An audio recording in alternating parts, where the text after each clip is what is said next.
Hello everyone. So, having learned about the rule of thumb for a monopolist, and also we have learned a lot about the monopolist in the earlier video lectures, now we're going to do and prove something really distinctive about being a monopolist. And that distinctive element is that a monopolistic market does not have any supply curve. What is a supply curve for that matter? Supply curve means there's a clear relationship between price and quantity supplied. That means there's a one-on-one relationship between quantity and prices. Okay? But for a monopolist, that does not happen. And why so?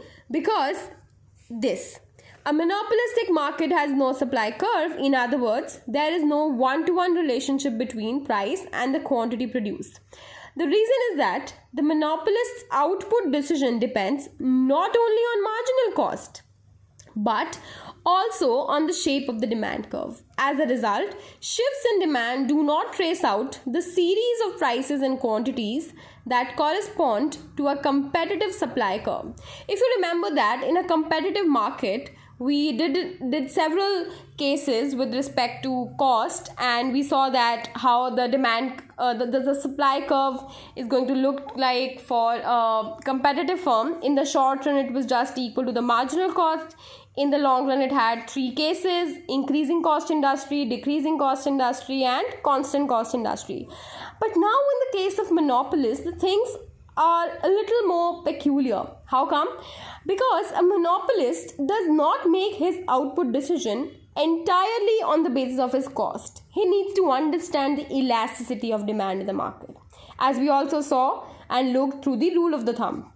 So therefore, we are not going to arrive at a one-on-one relationship between prices and quantity, which we shall explore by shifting the demand curve in this fashion. So in these two diagrams, what is happening is, because of the demand curve shifting, what will happen? In one of the cases, quantity will remain the same, and another case, the price is going to remain the same. Since this diagram is a little bit tricky, I will teach you how to draw it cue by cue.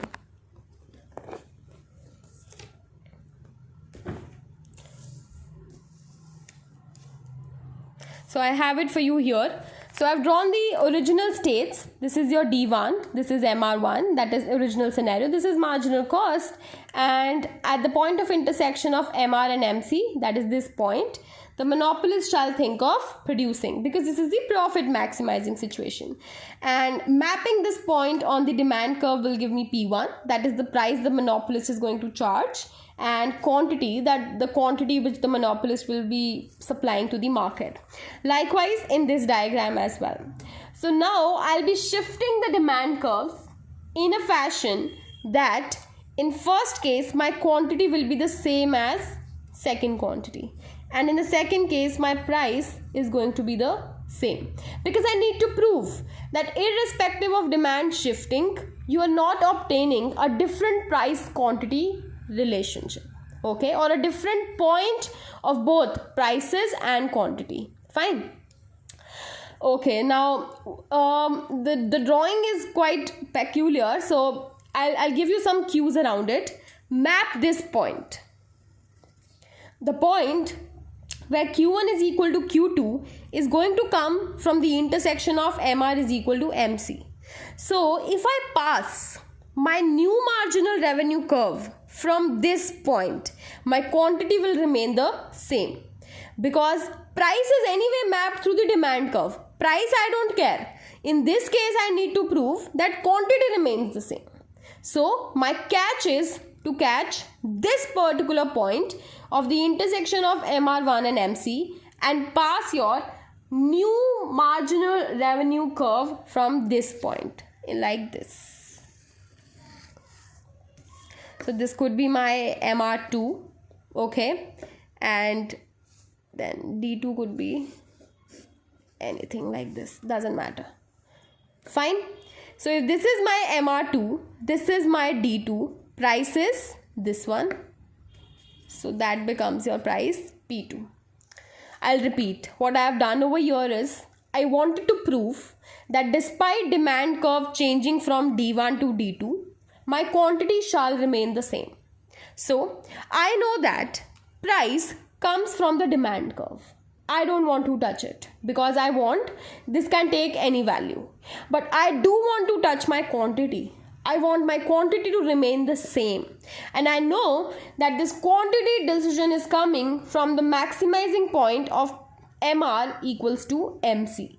So I catch this point and pass my new marginal revenue curve MR2, and accordingly the demand curve or the AR curve will lie above it. So I pass that too. Fine.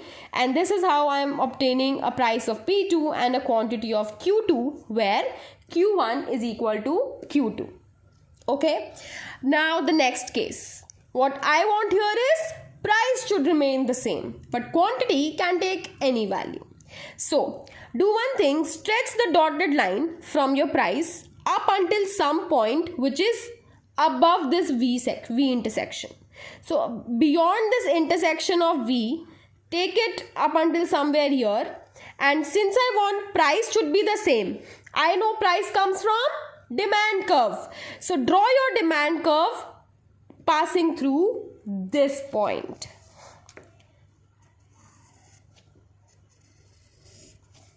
So that could be your D2. Once you have drawn your demand curve, it's quite easy to go about your MR curve, which could be anything. Okay. Sorry. Once you have drawn your demand curve, excuse me for a while.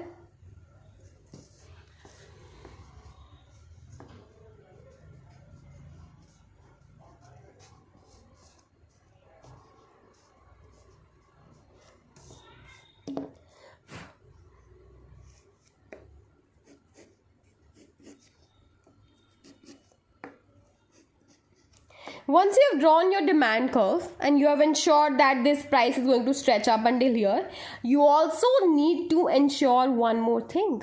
This price is going to be arrived here only when your marginal revenue will cut at this point on the MC. I'll repeat. So what you have done, you stretched out the price line till any point which was beyond this V. Then you also draw a vertical dotted line till here with the new quantity Q2, and the point where it intersected marginal cost, you draw the marginal revenue curve like this. Okay, so in this case we have been able to prove that price remaining the same, quantity has gone up, but here price has reduced and quantity is the same. So that means as a result of demand changing in both the cases, one of my variables did not move, because of which I did not arrive at a new coordinate or at a new point on the graph. Had I obtained another point, so basically what I'm trying to say is this is P, this is Q. Earlier point was this and now the point is this. Then this allows you to join something. But now what's happening over here? Initial point of equilibrium is this, and later on also the point of equilibrium is somewhere this. So this doesn't allow me to map any two different points. So P1 Q1 is this point, P2 Q2 is this point. Okay, likewise here P1 Q1 is this point and P2 Q2 is this point. So what is my supply curve? Is my supply curve like this? Is my supply curve like this? Or what is it? So there's no answer to it because you're not able to obtain unique new points of both P1 and P2. Now let's read the explanation for it.